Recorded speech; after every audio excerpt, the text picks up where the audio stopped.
Most arcade games announce themselves immediately. A spaceship, a joystick, a score at the top of the screen. You know what you're supposed to do within seconds. Paperboy never really did that. At a glance, it looked ordinary. A kid on a bike, a quiet street, newspapers landing on doorsteps. But the moment you grab the handlebars, you realize this wasn't just another cabinet on the floor. It asked you to steer with your body, to judge distance, to manage speed, to survive a street that punished hesitation just as much as recklessness. What's easy to forget now is how close Paperboy came to never existing at all. Early versions tested poorly, its tone didn't land, its world didn't feel right, and at one point inside Atari, it was already being lined up for the shelf. What saved it wasn't a single mechanic or a clever hook. It was a willingness to tear the game apart, watch how people actually played it, and rebuild it again and again and again until it finally worked. Today, we're looking back at Paperboy, not just as a classic arcade game, but as a reminder of what it took to make something unfamiliar survive on a crowded arcade floor. So join us as we tell you its story on today's trip down memory card lane.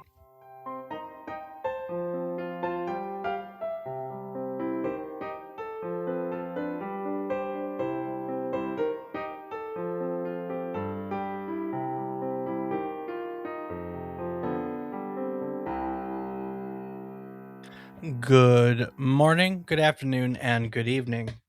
I hope these words find you well.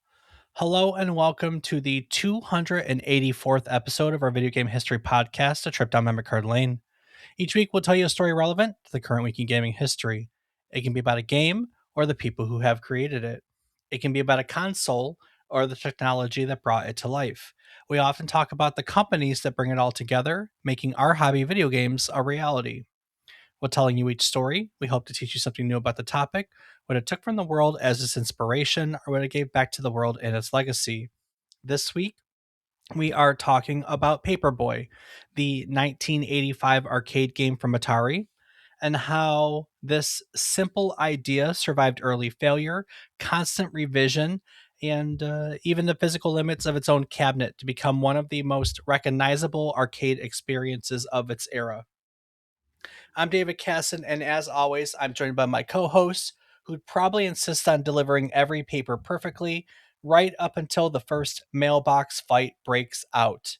He's my brother, Rob Casson. Rob, if you were handed a Paperboy route in 1985, are you aiming for a clean delivery, or are you immediately testing how much chaos the street can handle? Well, I'm questioning how I'm alive 10 years before I'm born, mostly. Oh, for God's sakes. That's true. I did phrase it if you were handed a Paperboy route in 1985. So I guess if you want to be literal, the answer for you is I don't know how someone would do that. It's impossible.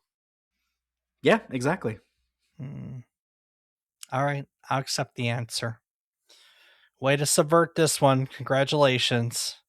Do you know Paperboy at all? I've heard of it, never played it. That's not surprising in any way, shape, or form.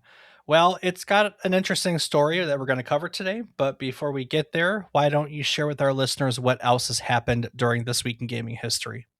Alrighty, well, kicking it off on February 3rd, 1982, Ms. Pac-Man was released, quickly establishing itself as one of the most important titles of the golden age of arcades. Originally developed by General Computer Corporation as an enhancement kit for Pac-Man, the game was later licensed and officially published by Midway.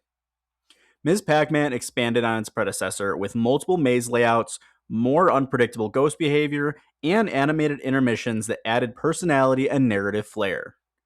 The introduction of a new protagonist also broadened the game's appeal and visibility at a time when arcade characters were rarely diversified. Both a critical and commercial success, Ms. Pac-Man is widely regarded as one of the greatest arcade games ever made and, for many players, the definitive version of the Pac-Man formula.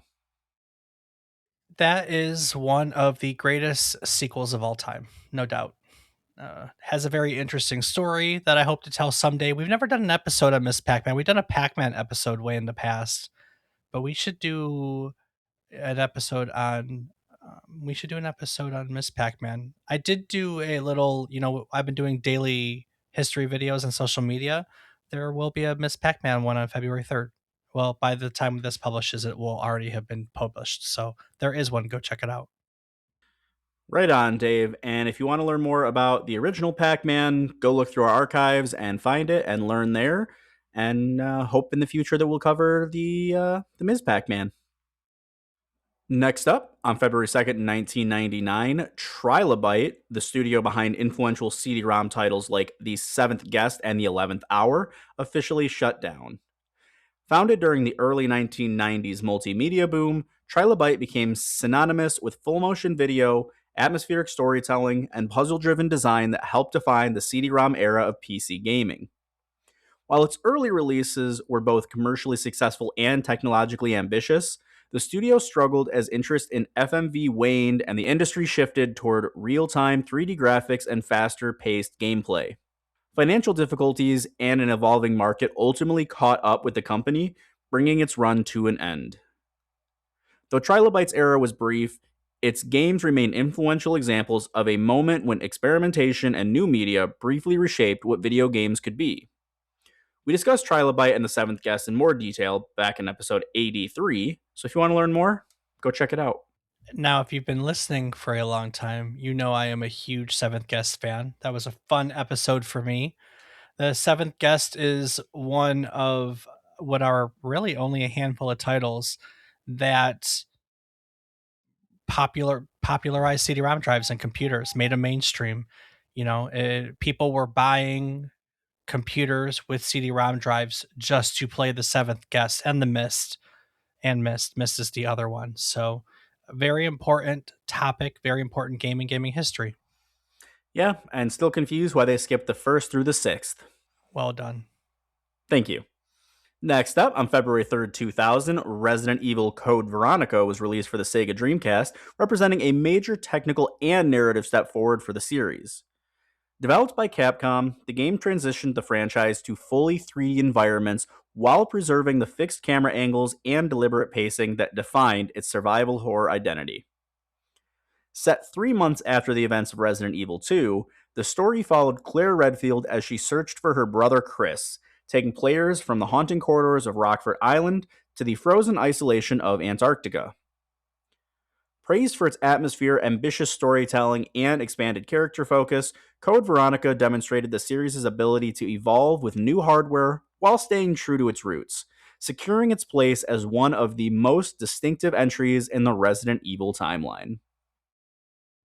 And it was a day later, on February 4th, 2000, The Sims was released for PC by Electronic Arts and Maxis, introducing a radically different kind of video game experience. Created by Will Wright, The Sims invited players to build homes, manage daily routines, and shape the relationships and lives of virtual characters in an open-ended sandbox with no traditional win state. Its focus on systems, behavior, and player-driven storytelling broke from genre conventions and resonated with a remarkably broad audience. The game became a massive commercial success and one of the best-selling PC titles of all time, launching a franchise that would dominate life simulation for decades. We explored the psychology and origins behind The Sims back in episode 23 of the podcast, so if you want to learn less about the history and more on the psychology, go check it out. Yes, it has a very interesting story that we covered in there. Among the things that happened is Will Wright's house burnt down, and he felt inspired when he had to rebuild his life and put that energy into making The Sims. So, a lot of fun stuff in that story, psychology, architecture. We kind of cover the whole gamut of things. So, definitely go check that out. Indeed. And last up for this week in gaming history, on February 4th, 2008, Sins of a Solar Empire was released for PC, blending real-time strategy with large-scale 4X design in a way few games had attempted before. Developed by Ironclad Games and published by Stardock, the game placed players in control of interstellar empires where fleet combat, planetary management, research, and diplomacy unfolded simultaneously in real time. Rather than using traditional turn based systems, Sins of a Solar Empire emphasized scale and momentum, allowing massive battles to play out across entire star systems without breaking immersion. Praised for its depth, performance at large scales, and strong multiplayer support, the game earned a dedicated following and remains a standout example of how grand strategy concepts can successfully coexist with real time gameplay. That is a fantastic game if you're into strategy games. Stardock, which is close to you, by the way, that's a Michigan studio, Mm. made an absolutely brilliant game. And if you, like I said, if you are into strategy games in any way, shape, or form, I would highly recommend it. Absolutely, Dave. Go check it out. But I think that today's strategy is to talk about Paperboy. So why don't we get to that? Oh, well played. By the time Paperboy entered development, Atari's arcade business was in a strange middle ground. The crash of the console market, the video game market in 1983 had shaken confidence across the entire industry. But the reality is that arcade games hadn't collapsed in the same way that the consoles did. They were still making money, just not predictable money. Arcade operators were very cautious. Cabinets were expensive, so floor space really mattered. New games that came to market had to earn quickly, and so if they didn't succeed right away, they were gone. Inside Atari's arcade division, that reality kind of shaped everything. The established hits were still there. They were paying the bills. There were games like Centipede, Missile Command, Asteroids, Battle Zone. These were all continuing to generate steady earnings, when they're replaced by arcade operators who knew exactly what those machines could do in the right location. At the same time, Atari was really pushing hard on technically ambitious projects to try to stay ahead of everything. There were teams that were experimenting with new hardware, new display technologies, and new control schemes. Games like iRobot attempted fully polygonal 3D visuals. There was Firefox, which leaned on Laserdisc technology. We've done an episode on the Star Wars arcade cabinet before. That proved that custom controllers and a cinematic presentation could draw massive crowds if everything worked and came together properly. That's a great lineup, Dave. iRobot, fantastic movie. Firefox was a great browser back in the day, and Star Wars always wins. It's funny because, yeah, okay, I'll give it to you. We're, yeah, different Firefox, but I'll give it to you. And a different iRobot. Come on. I think the source material is the same, honestly. I have to look up. I'm not entirely sure. Well, it didn't But star Will Smith, so there you go. true statement. But the Firefox in question here was actually designed. It was literally made by some of the same team that made Paperboy. Coincidentally, I just realized I did this. And it was based on a movie, if I'm not mistaken, about like Top Gun type movie. Neat. Not all of the bets that Atari was making paid off, right? Some of these games were too expensive to manufacture, others were just difficult to maintain. Some simply didn't test well enough in arcades that were already crowded with much safer choices, the classics. Inside Atari, designers, programmers, artists, and hardware engineers were often solving these problems at the same time as they were inventing new ones. Games there were tested, built, reworked, sometimes abandoned before they even, got tested. Um, Often with players watching from just a few feet away in arcades. Sometimes they threw them in there, realized it wasn't going to work, and then that was it. Inside Atari's arcade division, small teams formed around ideas rather than formulas. Designers and programmers worked side by side, frequently moving from one project to the next together, carrying lessons forward, frankly, whether a game succeeded or not. Now, two of these people were Dave Ralston and John Salwitz. They first met in October of 1981, working together on an experimental arcade shoot 'em up called AKR. It was a visually dense, abstract shoot 'em up built around layered motion, rapid enemy spawns, and a playfield that constantly pulled the player's attention in multiple directions at once. Enemies appeared suddenly, the screen would fill quickly. Understanding what was happening and frankly why, that took time. So they built this game and they put it out on a field test, and players were struggling with it. Some didn't understand what they were supposed to be doing. Others understood but couldn't really get comfortable enough to stick with the game. And like I said, these games were being built and tested and reworked right on the floor. And when you bring new games to the table and you have games like this put on arcade floors that are already crowded with games that did a much better job communicating themselves instantly, this just isn't going to work, right? AKR asked for patience that most players didn't have to give. And so the test didn't last very long, right? It was obvious it wasn't going to be successful, and so Atari quickly shelved the game. For Ralston and Salwitz, that was their first notable project together, and it ended without a release, without any fanfare, and without a cabinet rolling into production in any way, shape, or form. So one loss, right? Not a good record. Afterwards, both of them remained inside Atari's arcade division as the company continued cycling through other projects, experimental projects and field tests and hardware driven ideas. Ralston, for instance, went to work on the maze based arcade game Crystal Castles. For Crystal Castles, he helped design additional mazes as prototypes while the thing was on location. So towards the end of development, they were watching how players were reacting, and he was helping make additional mazes based on that player behavior. During this period of time, ideas at Atari often started informally, long before they were written into design documents or pitched in conference rooms.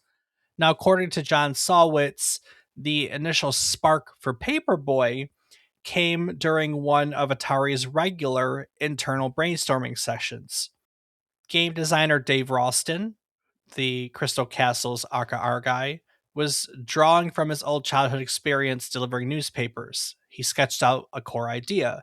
There was a kid riding a bicycle down a suburban street, tossing papers as he went.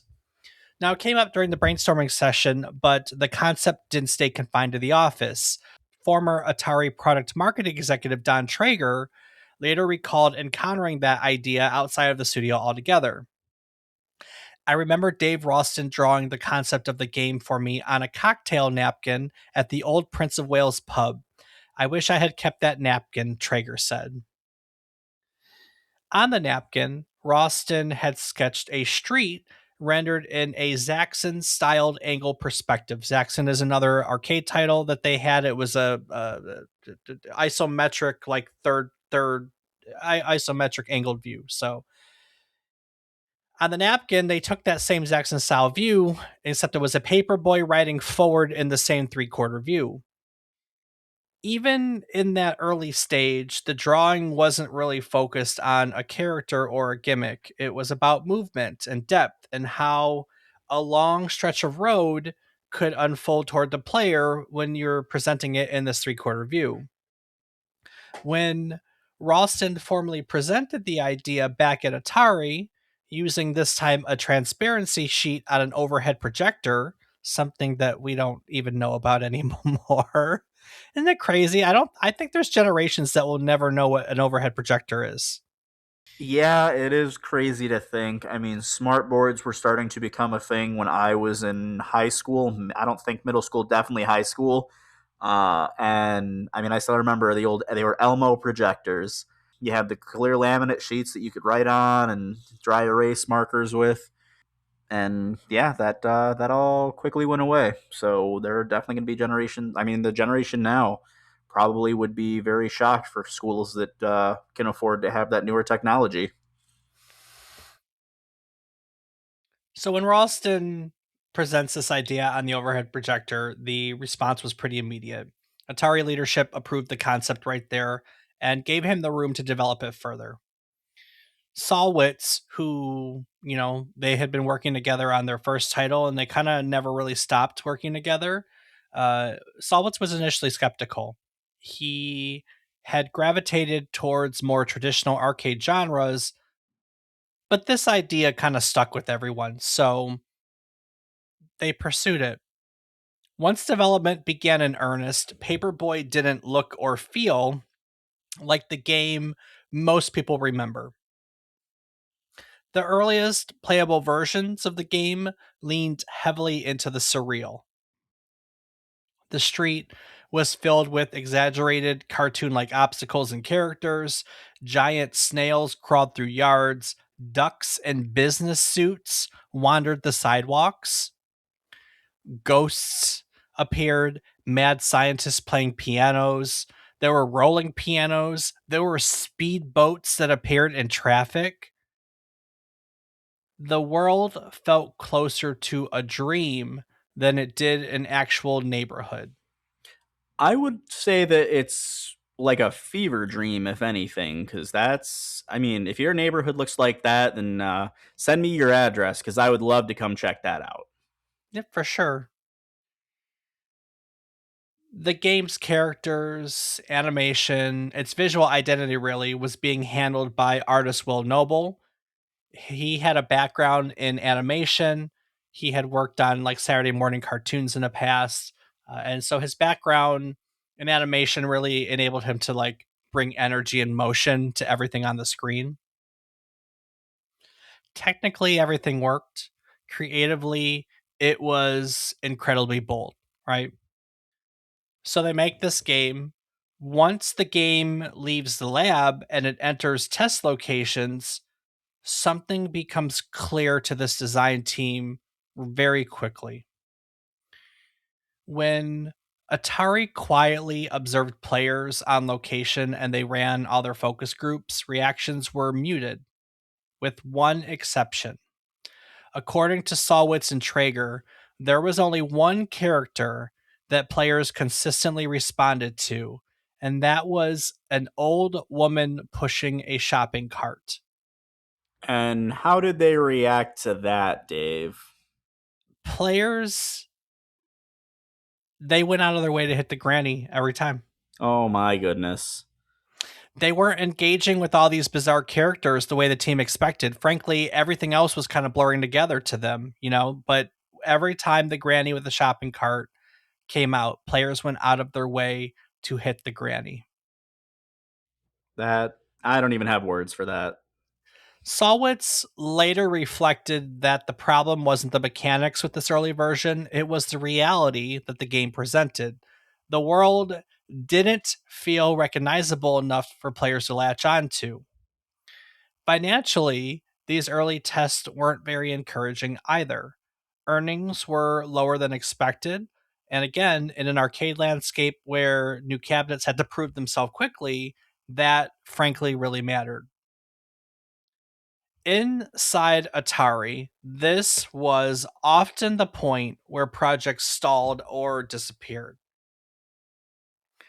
By his own account, when Russell, known as Rusty Daw, stepped into a management role and was given leadership over Paperboy, it was already scheduled to be shelved based on how it was tracking under the previous direction. So instead of pushing forward unchanged, they recognized this, the team took a pause. And what followed wasn't at all a tune up of its existing formula. They ended up deciding to do a complete reset. So that surreal cast was stripped back and rebuilt using people, and situations that were drawn from everyday life. There are bullies and burglars and joggers and skateboarders. There's dogs, there's cats. There's a swarm of bees in in the version of Paperboy that we all know now. A few of the stranger elements survived. The Grim Reaper's still there, the Wolfman's still there, but when you use them sparingly, now they stand out instead of, overwhelming the street with chaos, right? The environment itself was redesigned as well.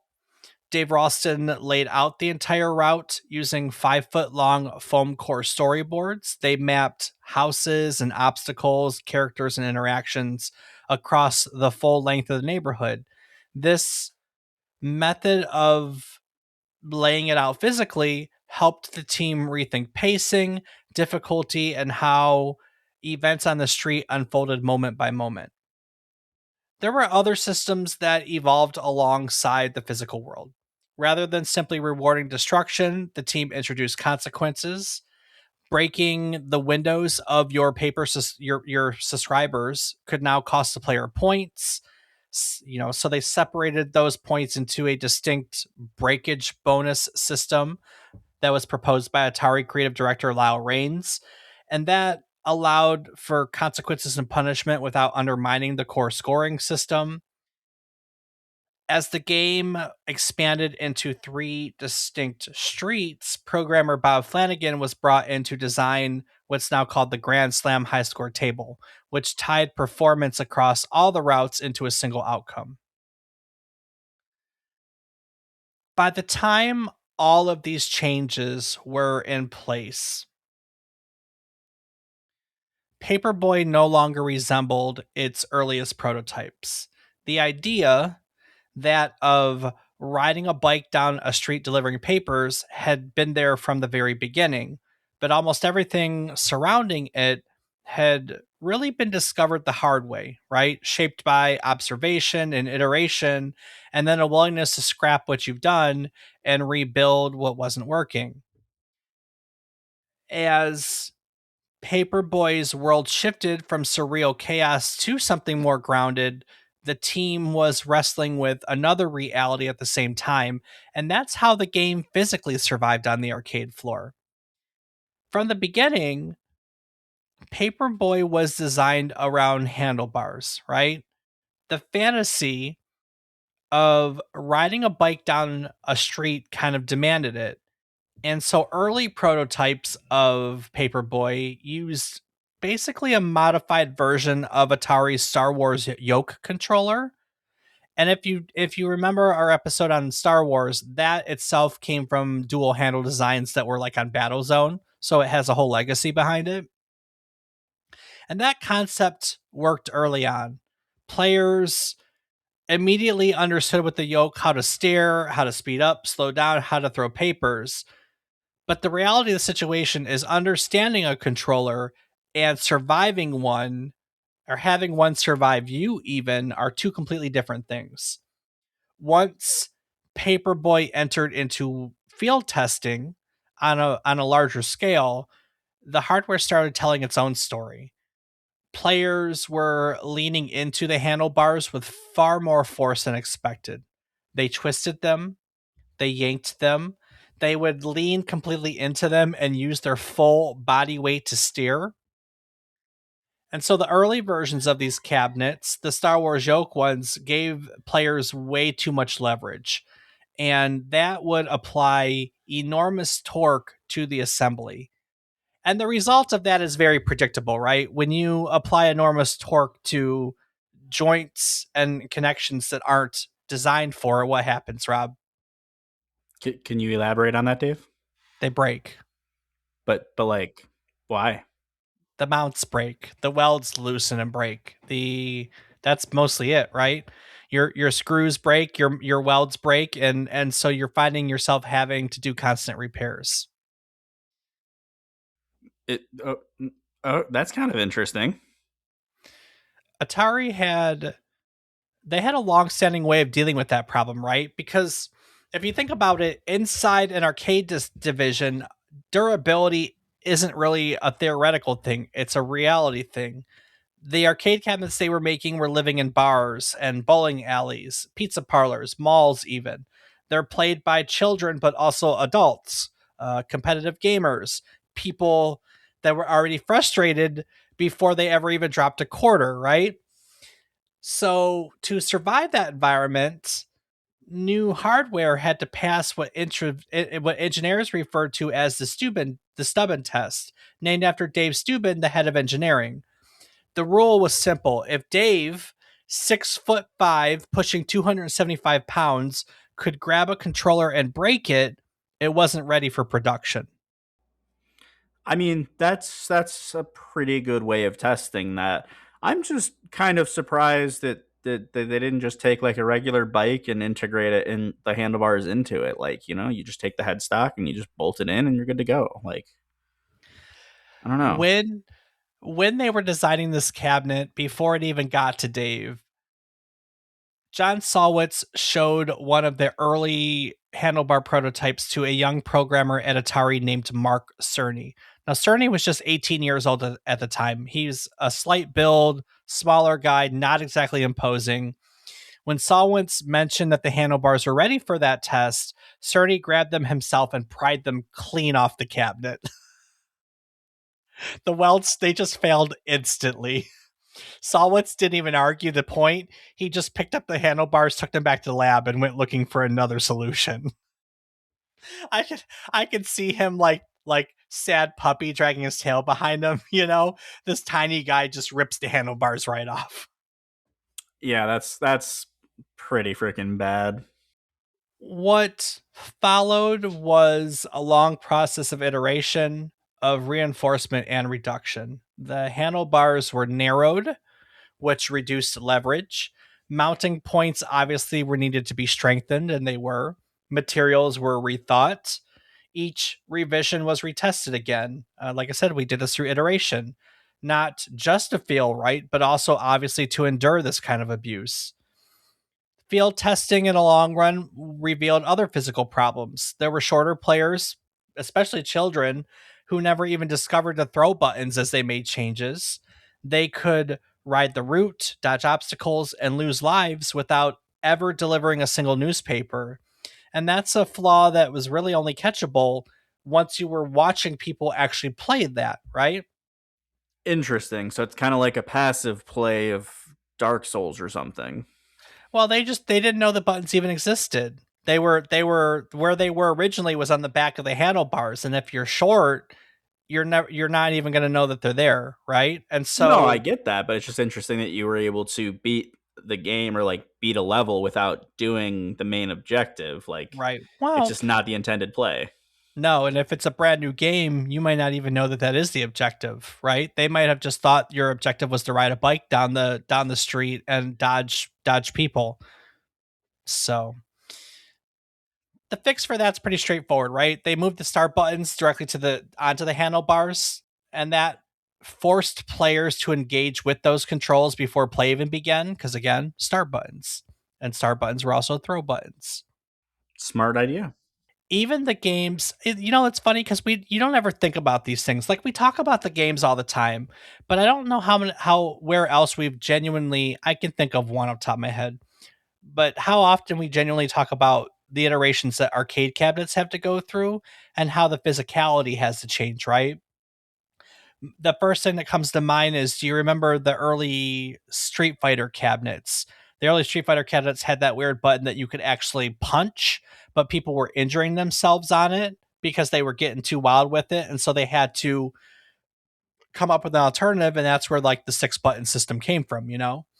Um, Yeah, you say like I remember, granted, maybe talking about it during this podcast, but you actually lived through that. So you have a lot better vivid memory of that. And I'm oh, sure that you had a nice. bruised hand from it. Very nice. Well played. Well played. Even the game's perspective, back to Paperboy, wasn't immune to physical feedback. Like I said, early versions leaned really heavily into that Zaxxon style isometric angle. But that angle wasted screen space on non playable surfaces, and it made the physical act of pushing the handlebars forward feel real disconnected from what was happening on the screen. So the team adjusted the camera. They compressed the horizontal axle, and so the angle of the game went from that 3/4 isometric view to more of a 45 degrees angle. And so what that Oh, meant is that the street, the bike, and the handlebars kind of aligned finally. interesting. None of these changes came from design documents, right? They came from broken cabinets and confused players, failed welds, and hours spent watching how people actually played. And as a result, Paperboy didn't just evolve as a game, like we were just talking about, it also evolved as a machine. You know, Rob, what really stands out about Paperboy is that it wasn't designed in isolation. It really only works because the developers watched people struggle, they adjusted, and eventually came up with a design that helped people understand the machine in front of them. Right. The controls, the cabinet, the camera angle, none of it made sense until it all clicked together. Exactly. And honestly, that's how podcasting feels when you've got the right setup. And that's why we use Zencaster. It's an all in one podcasting platform that makes everything click. Meaning I don't have to wrestle with gear before I even get started. Not at all. You just log in through your browser, hit record, and you're instantly capturing studio quality audio and up to 4K video. There are no complicated setups, no awkward workarounds. But what if something goes wrong mid recording? Those arcade cabinets didn't exactly have undo buttons. Well, that's where Zencaster helps. It uses multi layered backups, so even if your connection drops, your recording stays safe in the highest quality. You can experiment without worrying about losing everything. And what about editing? Please tell me I don't need to fine tune every tiny movement like a handlebar weld. You don't. Zencaster's post production tools automatically clean up background noise, remove filler words, and balance your audio. The rough edges get smoothed out for you. Okay, once it finally feels right, how can I get it out there? Well, that's the best part. Zencaster lets you distribute your podcast directly to platforms like Spotify and Apple Podcasts from the same dashboard. You get to record, refine, and release your podcast all in one place. So less fighting the machine, more actually playing the game.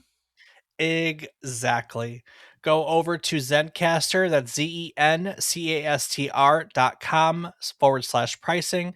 Use our offer code, all one word, memory card lane, and you can get 30% off the first month of any paid plan. If you've been thinking about starting your own podcast, this makes it very easy to get rolling. So, listeners, now's the time to give it a spin. No handlebars required. That's right. Head over to Zencaster, use our offer code, all one word, memory card lane, and you can get 30% off your first month. And now, let's see what happened once Paperboy finally met the public. By the time that the Paperboy machine itself was finally holding together, physically and mechanically, there was a bigger question that still hadn't been answered. And that's kind of where we started. Like we said, arcades were reeling from the video game crash, and arcade operators were looking for quick money, right? If it didn't earn well and earn quickly, would arcade operators accept it? You know, the fact that that's even a question mind boggling to me for the simple fact that they were letting these people come into their arcades and test arcade games. They were literally out there with test cabinets. So, like, why wouldn't you? Yeah, but these people didn't know they were playing art test cabinets, right? It was just a new arcade game to them. They were literally building cabinets and putting it out there, seeing how much money it made over a week or 2 weeks, and then using that as a gauge to decide if it was worth building more of them. Uh, So, I mean, how is Paperboy any different? it didn't behave like most arcade games on test. A lot of games would spike hard. People would be excited for a new game and go out and play it, and then the honeymoon phase would go away very quickly. So new games tended to spike very hard and then fade. Paperboy, on the other hand, did not. It didn't immediately announce itself as a guaranteed hit. Its earnings curve was steady, didn't have that spike. It just sold decently well and stayed there. According to the project lead, Rusty Daw, that consistency made it incredibly difficult to sell. Operators, again, were used to machines that either exploded out of the gate or quickly proved that they weren't worth the floor space, and Paperboy sat somewhere in between. It earned reliably, but without all those dramatic early numbers that typically drove operators to order cabinets in bulk orders. And so internally at Atari, that created a lot of hesitation. Cabinets were expensive to manufacture. Paperboy wasn't just a board swap. It wasn't an easy cabinet. It had custom hardware. It had a medium resolution monitor. It had a handlebar controller. These are all very expensive propositions. So for operators that were still recovering from all that market instability, putting a newer expensive cabinet on the floor was a risky ask. They were asking a lot of these owners, right? But Atari saw something in Paperboy and they came up with a solution that is incredibly unusual. In fact, it may be this is the only time that we really know of it. Rather than forcing operators to buy the cabinet outright, right? That's how they normally did it. You want a copy of Pac-Man? Give me $4,000. You want a copy of Asteroids? Give me $2,000. Like that's the way this works. You buy the cabinet, you get to keep the money, and you make up that money in a month, 2 months, 3 months, right? Yeah. Atari offered Paperboy to arcade operators as a profit sharing model. So Atari would place the machine on location and split the earnings with the operator. So they didn't make him buy it. They said, "Let us put it in your arcade and you keep half of the money it makes, and we'll keep half the money it makes." And this eliminated risk for the arcade operators, right? They didn't have to pay for it. And it kind of gave Paperboy the time it needed to prove that it was worth the space, so to speak. As Honestly, that seems like a really good deal for not only the arcade operator for the initial upfront cost, but also in the end for Atari because they're going to make more over the life of the cabinet Yeah. if it did well, of course. So that notion came from Rusty Daw in an interview I saw of his, and as far as he knows, that's the only arcade cabinet that he ever heard of Atari ever releasing under a profit sharing arrangement.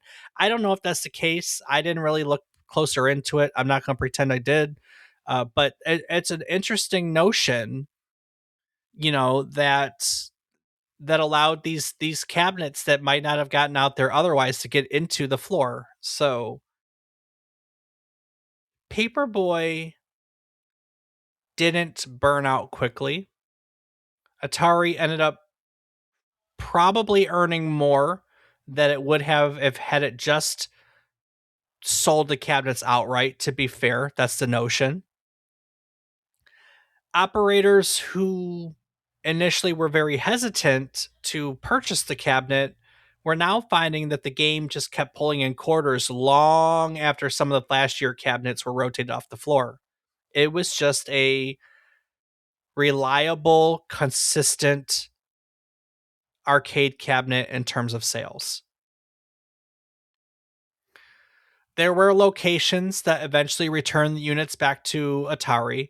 Many of those units were converted into championship sprint cabinets. That custom hardware was strong and powerful, and so it could play a racing game no problem. Behind the scenes, getting to that point wasn't easy for this team. Salwitz later recalled working 7 days a week for 8 straight weeks to push the game across the finish line. Bugs surfaced, no doubt, even after the first production run shipped, so adjustments had to continue in the middle of the product run.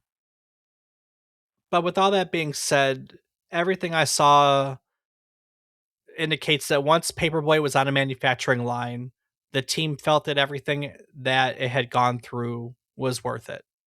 I cannot tell you how ridiculously wonderful and singular an experience it is as a game maker to see your game on a manufacturing line, Salwitz said when asked about it. By the time Paperboy rolled into arcades in 1985, it wasn't just another cabinet. It was the result of an idea that survived failed tests, physical breakdowns, complete overhauls, and internal doubt, earning its place not by being loud or immediate, but just by being consistent and lasting longer. Once Paperboy found its footing in arcades in 1985, however, its next test wasn't player behavior, it was translation. The arcade version had been built around very specific assumptions. It's a large cabinet with a physical controller and a perspective that was carefully locked into that control scheme. Moving it off the arcade floor into homes meant breaking those assumptions one by one. Now, the first wave of ports arrived in the United Kingdom. Elite Systems released a ZX Spectrum version in September of 1986, and they followed that quickly with versions for the Commodore 64, the BBC Micro, the Acorn Electron, the Amstrad CPC, and the Commodore 16. So, there were all of these ports to these computers. These weren't experimental releases. They were aggressive. People were playing them. Paperboy ended up topping the UK sales charts in September of 1986.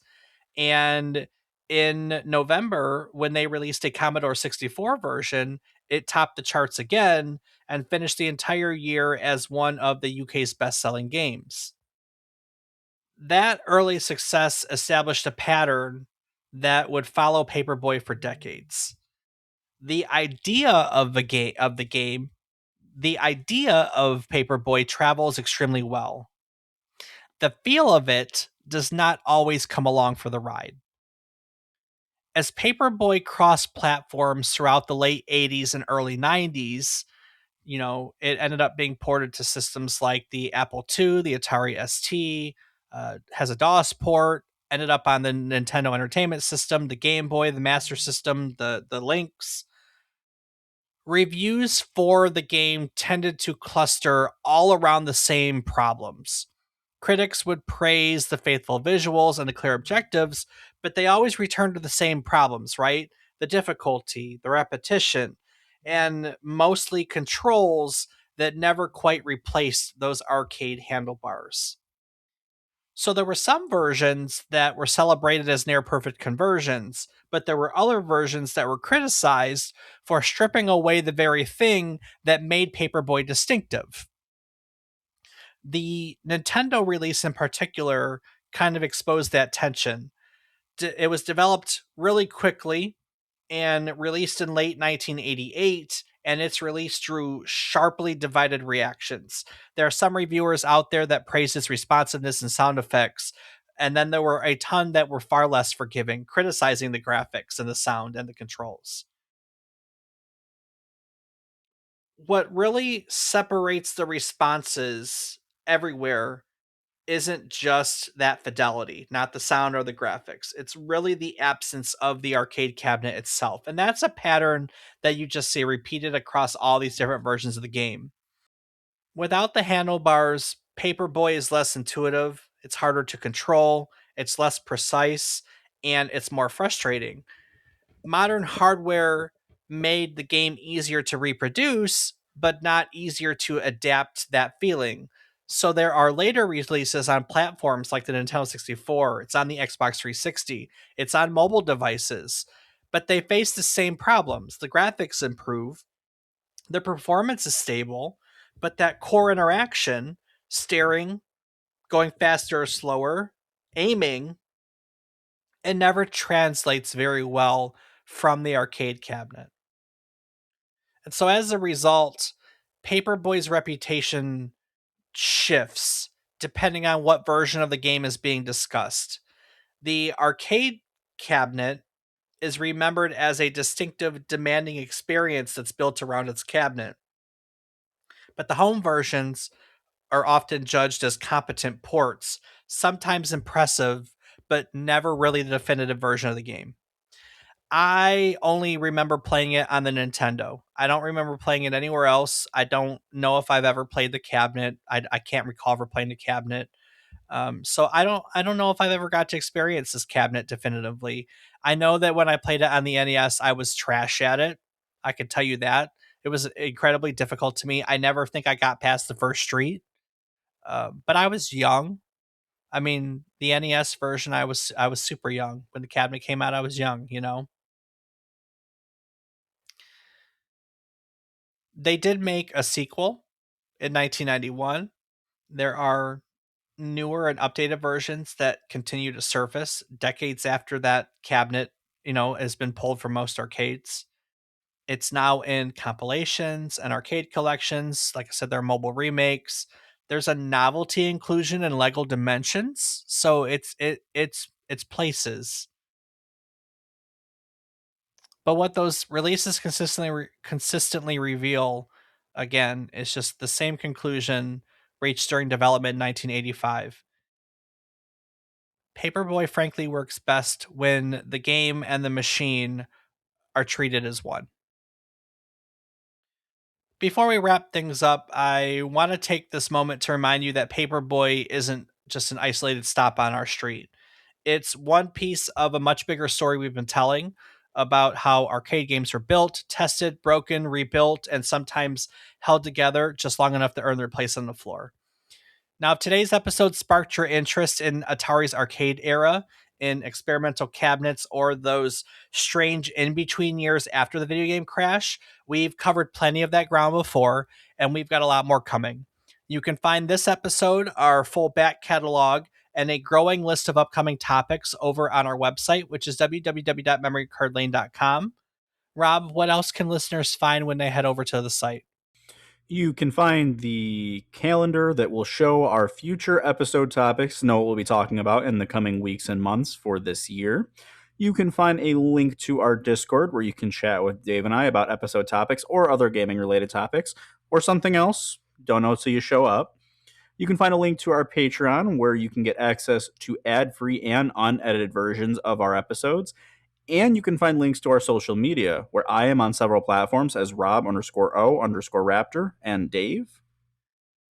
I can be found on various platforms as David is Wrong. Each week, we'll tell you one story relevant to the current week in gaming history. It can be about a game, a person, a technology, or a console. We've even covered a few places before. While telling you each story, we hope to teach you something new about the topic, what it took from the world as its inspiration, or what it gave back to the world in its legacy. When we sit down to research new topics each week, we get excited to find out new things to share with you. It's this fantastic cycle of learning and teaching, teaching and learning. And in celebration of said cycle, we like to talk about our takeaways each week. So, Rob, what did you learn today? Well, I think that my favorite learning topic for today has to be the stubborn test. I just I, think I that knew you'd that's like that one. it's I knew you'd like fantastic, that man. one. It's something so simple, but hey, we have this guy, he's really big. If he can break it, it's not good enough. Like that at its core, it's so simple and such a good design philosophy. I don't think I've ever had an opportunity to talk about that before. I mean, I know it existed, right? And so specifically made a point to work it into the story just because I knew you'd enjoy it. So Oh, absolutely. It's fantastic. So that's my takeaway. What about yours, Dave? I was particularly fascinated by how this game was developed, right? I never, as with most of our stories, that's one of the main things we do is we go into the development to kind of see where these games, their inspiration came from, right? And I never knew that it went through iteration, right? That's one of the most fascinating things for me is to see how development teams learn and make changes for the positive, right? So they built this game. Their initial thought was, we're just going to make a paper delivery game where you're going through the craziest neighborhood on the face of the earth. And then they put that in front of people, and people were like, that's okay. I'd rather bash Granny up beside the head by throwing a newspaper at her. And they realized that people wanted to wreak chaos on their own neighborhood and not a fantasy one. And so they changed it and made the game better because of it. And I just think that these examples we find in gaming history over and over and over of development teams learning in such a way and making changes for the positive is fantastic. So, and I never knew Yeah, that about this game. I absolutely agree. It is a great thing to know and just see how the players' reactions and the players' input can help define the future path of games.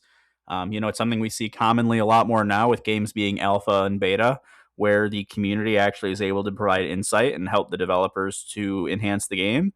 And this is a very early iteration of that. So it's kind of interesting to see that it happened as far back as arcade cabinets. Rob, before I take it out of here and into next week, is there anything you'd like to add to today's episode? Well, I will just take one quick moment to say thank you so much to everyone for listening. It means the world to us to have you along with us as we dive into our weekly topics about games that help shape the very industry that we are all hopefully enjoying now. And if you're not, well, hey, then we're talking about the games that you still enjoy and still find love in, and that you're able to ride up and down the street with. That brings us to the end of our ride through Paperboy. What stands out isn't just the premise or the difficulty, it's how much of the game had to be found. Nearly every defining element came from friction, ideas that didn't test well, characters that didn't connect, and hardware that broke under real players' hands. But the team kept watching. They paid attention to where players struggled, where they leaned in, and where the machine itself failed. When something didn't hold up, whether that was mechanically, visually, or physically, it was rebuilt. And so Paperboy wasn't refined into something smoother or safer, it was refined into something specific. It became a game inseparable from its cabinet, its controls, and also the arcade spaces it lived in. And that made it resist translation later. It's a port that doesn't port very well. And it's why the original machine feels so specific and singular to people later on, decades later. Paperboy didn't last because it was easy to adapt. It lasted because for a moment, everything finally lined up. Well, Dave, it just goes to show that sometimes you have to look at the important things with your games.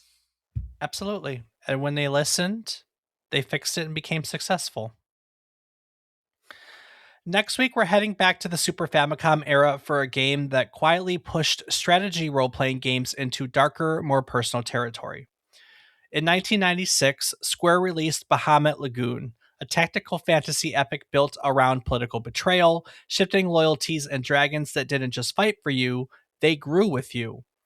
It's a game remembered less for its battles than for moments it's a game remembered less for its battles than for the moments that it asks players to sit with loss, consequence, and a story that refuses to resolve cleanly.